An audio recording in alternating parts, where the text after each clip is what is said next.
pushing patches, deploying applications, refreshing operating systems, controlling configurations, enforcing security policies, all with complete automation and all without ever having to walk the halls of your business again. You're a Windows administrator, and you're about to experience the administrator's force multiplier, System Center Configuration Manager 2012. My name is Greg Shields, and I've been working with Config Manager since the years back when it had a completely different name, SMS, or Systems Management Server.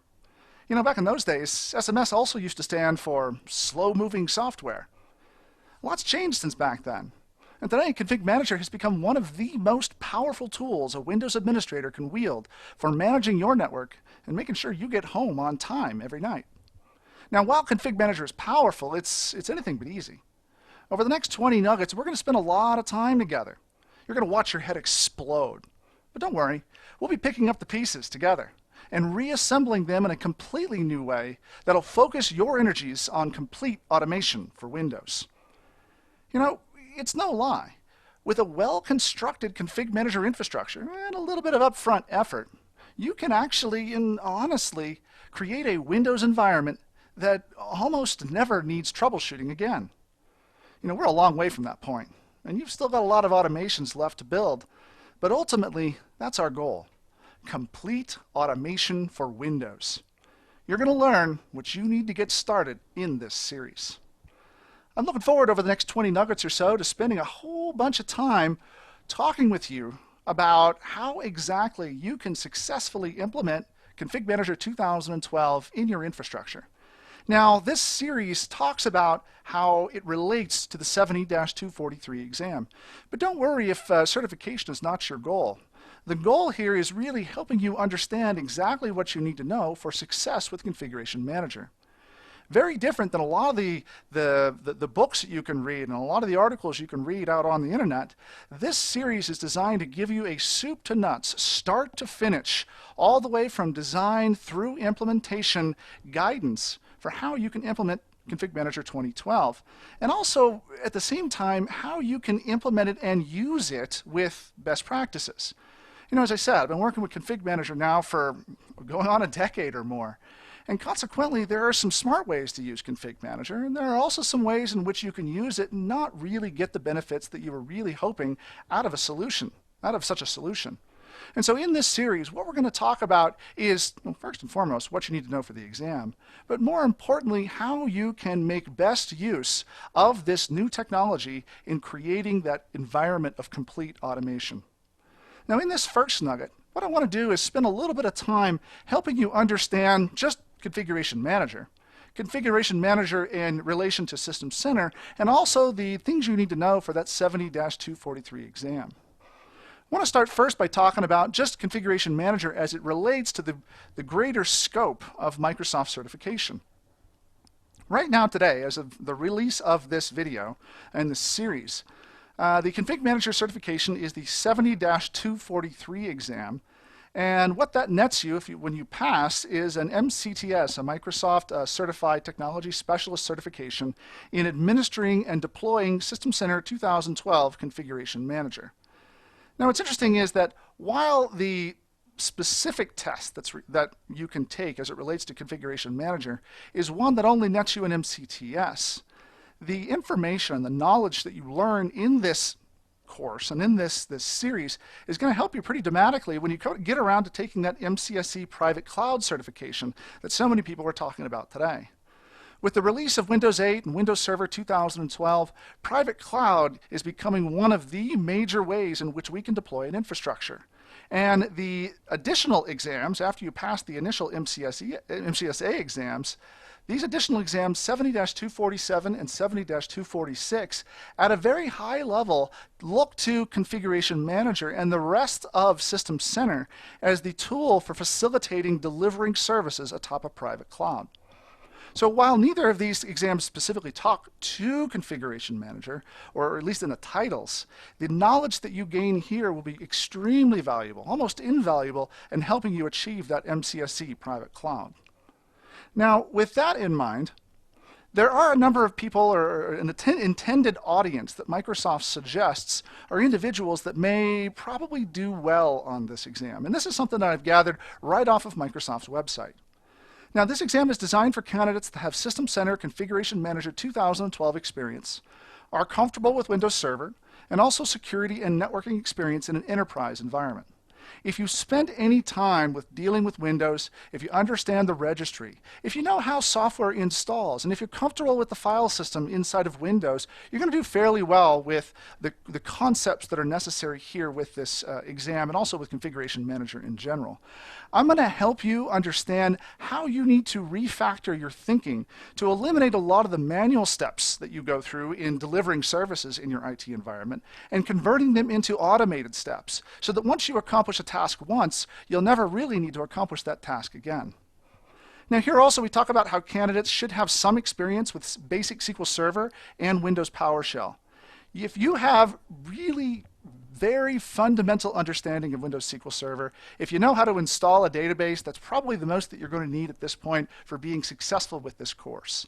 I'm going to show you a couple of quick tricks, a couple little secret hints that I've developed over the years for how you can leverage SQL in generating some of these queries that you'll be creating out of Configuration Manager data.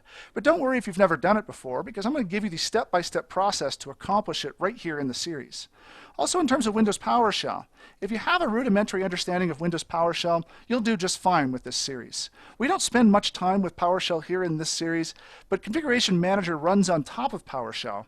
And so some of the commands, in fact all of the commands that exist in Configuration Manager can be accomplished also through using PowerShell. Talk a little bit about mobile device management and application configuration experience. If you have never packaged software before, don't worry. I'm going to show you some of the steps that you need to know to be successful in packaging software, no matter if we're talking about direct software installation or application virtualization. We'll even talk about how you can deliver mobile applications to the mobile devices on your network as well.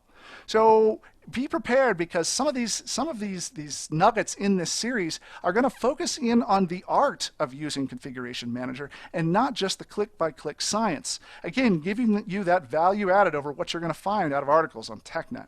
Even if you're not a System Center Configuration Manager administrator, if you have experience with Active Directory, if you have experience with Exchange to a minimal amount, but mainly if you have experience with Windows Server or even enterprise desktops, you're going to do just fine again with this series.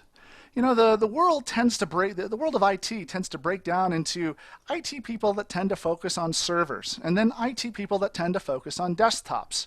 And if you're the type of person that tends to focus on desktops and find that the management of desktops is where your interests lie, you'll be particularly well suited for some of the topics that we'll talk about here in Configuration Manager.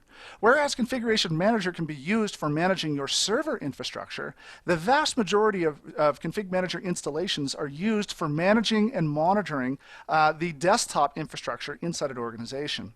So those desktop administrators are going to be very well suited for success here with Configuration Manager. A couple of notes on some of the statistics associated with the exam. Again, this is the 70-243 exam. And this is one of the new wave of exams that's been released with the System Center and Windows 2012 wave.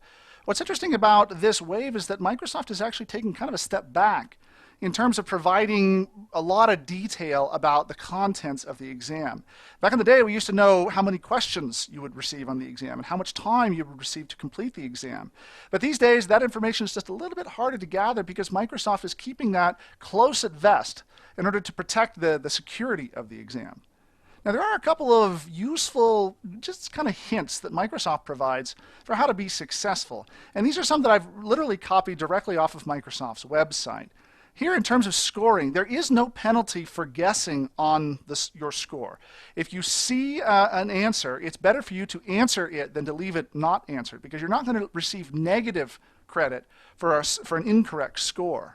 If there are multiple choice questions, in which you will find multiple choice questions on these exams, well, if you end up not answering all of the correct selections, you're not going to get any credit at all. Effectively, there is no partial scoring for any of these questions. Now, some of the questions, and this is interesting, not a lot of people actually know this, but some of the questions on the exam may not actually be scored at all. Microsoft occasionally will throw some questions on there that they may be trying to determine whether or not that question is a good question to ask in the future as a scored question. And so consequently, sometimes you'll end up with questions that aren't scored at all. If you see something that doesn't really look right, don't sweat it. It may be one of those questions. Now, whereas we don't actually know much about the exam and how many questions that are out there, we do know that a passing score is set to be 700, and out of a total or out of a maximum of 1,000. Now that said, knowing that the passing score is 700 really doesn't give you a lot of information, because 700 does not necessarily mean that a passing score means passing 70% of the questions on the exam. Different questions will be given different weightings. And so at the end, when you end up with all the scores of the correct questions that you've answered, if your answer or your total ends up more than 700, well then you've passed the test. Down here at the bottom, we also talk about the fact that the exam is currently administered through Prometric. In order to take the exam, you'll have to go to prometric.com/Microsoft, give them 150 bucks, and then they'll set you up for the next available seating for taking that exam. We have here in this series, we're going to spend a lot of time over the next 20 nuggets or so talking about exactly what's necessary in order to go from having no config manager at all to having a complete and fully functional configuration manager infrastructure with all the roles set up and in place. And so in order to do that, what I've done is take the content that exists as it relates to System Center and as it relates to Config Manager 2012 and broken it apart into the types of topics or the types of activities that you will need to accomplish at various steps along your learning path. And so what we have here is a beginning that starts with this nugget and also the next nugget, where we talk a lot about actually just simply getting the our architecture of Configuration Manager down and understood. You have to really understand what all the pieces are that make up a Config Manager infrastructure before we can actually ever go and install any of the pieces. Now, once we accomplish that part, there's a couple of nuggets here where we'll spend some time talking about installing, setting boundaries, deploying clients, and then collecting inventory. These 4 nuggets are here to begin the very basics of getting the rudimentary Config Manager infrastructure up and running. Once we finish these 4 nuggets, we'll have everything in place because we'll have our clients correctly connecting into their Config Manager server and delivering their inventory so we can begin creating queries and creating reports from that information. With that information, then we go through a number of different nuggets here where we talk about deploying.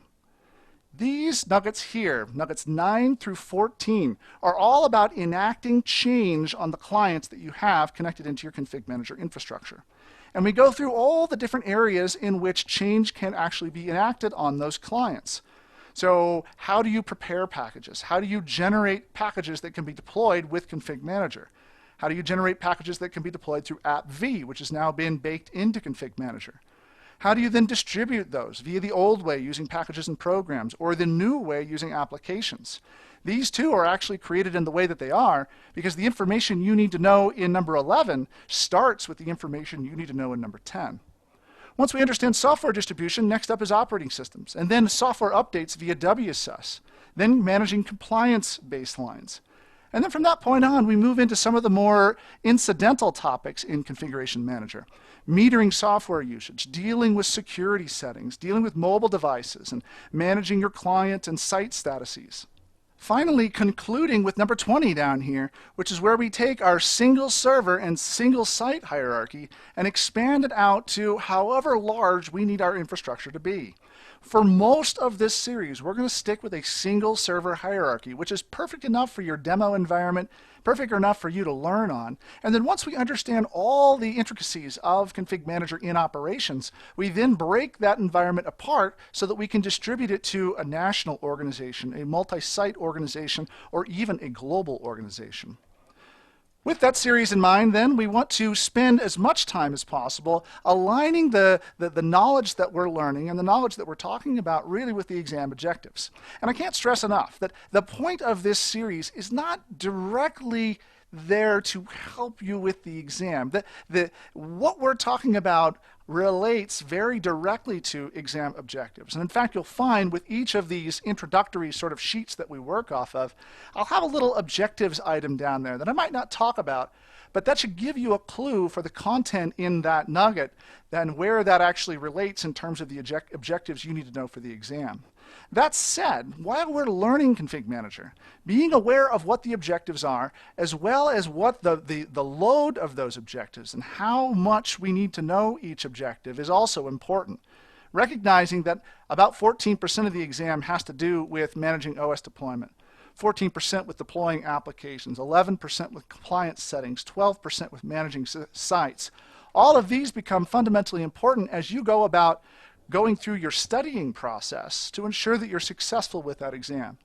Again, with each one of these that you see here, I'll be showing you how each one of these, down at the bottom of the screen, right at the beginning of each nugget, how those relate to your path for study. Now, if you've listened to any of my other CBT Nuggets series, you know that sometimes we get just a little bit overboard with the number of virtual machines that are required in order to, well, to do anything with our CBTN network. Now, with this single exception of perhaps the very last nugget and probably the 18th nugget, where we're talking about mobile devices, this is the entirety of the network that's required if you plan on following along. And I really recommend spending some time building yourself some virtual machines so you can follow along as you learn from what we're talking about here in this series. And the good news about this is that because there's only a domain controller, a config manager server, and a client for the vast majority of this series, well, you don't have to have an extremely powerful computer in order to follow along. If you have these three machines, well, you're going to do just fine for most of this series. Finishing up though, I want to thank you once again for spending time with me to learn about Configuration Manager. This is my 16th series for CBT Nuggets, and it's been a long history that I've had in helping people understand how to use Microsoft and other technologies. Configuration Manager really is that administrator's force multiplier. I kind of joke with people that if you want to make sure that you never ever get terminated from your business, become the System Center person, because there's no better way to make yourself completely invaluable as a member of your IT organization. I want to thank you once again. We're going to spend a lot of time together, and I look forward to it throughout this entire process. Welcome to CBT Nuggets, Mastering System Center Configuration Manager 2012, and preparing for that all-important 70-243 exam. Once again, I'm Greg Shields. I hope this has been informative for you, and I'd like to thank you for viewing.